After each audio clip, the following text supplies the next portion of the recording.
بسم اللہ الرحمن الرحیم۔ کھانا کھانے کے فوری بعد نہانے سے فالج کا اندیشہ ہوتا ہے۔ مولی کو رات کے وقت کھانے سے سخت پرہیز کریں کیونکہ اسے ہضم کرنا مشکل ہوتا ہے۔ گرم دودھ کو فوراً بعد پانی پینے سے کھانسی لگ جاتی ہے۔ چنے اور جو کا آٹا ملا کر روٹی پکانے سے شوگر کنٹرول رہتی ہے۔ مسلسل اور بہت زیادہ پیاز کھانے سے چہرے پر چھائیاں پڑ سکتی ہیں۔ نیند نہ آتی ہو تو سونے سے پہلے پاؤں کے تلووں پر خالص سرسوں کے تیل کی مالش کریں اور 2 چمچے شہد کھا لیں۔ آم اور لسوڑے کا اچار کھانے کے بعد پانی پینے سے نزلہ، زکام اور کھانسی کا سخت اندیشہ ہوتا ہے۔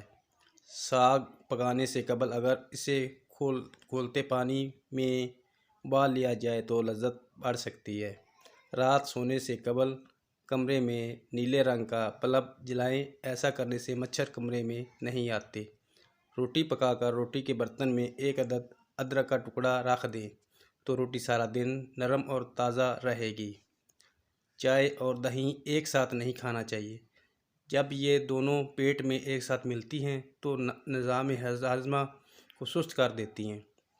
زکام کے خاتمے کے لیے تھوڑی سی چینی دہکتے ہوئے کوئلوں پر ڈال کر اس کا دھواں سونگھیں۔ سونے سے پہلے پھل نہیں کھانا چاہیے۔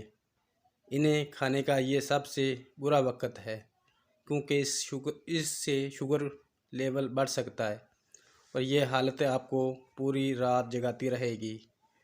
لیکن اگر آپ دن کے آغاز میں پھل کھاتے ہیں تو آپ پورا دن ایکٹیو اور فریش رہیں گے۔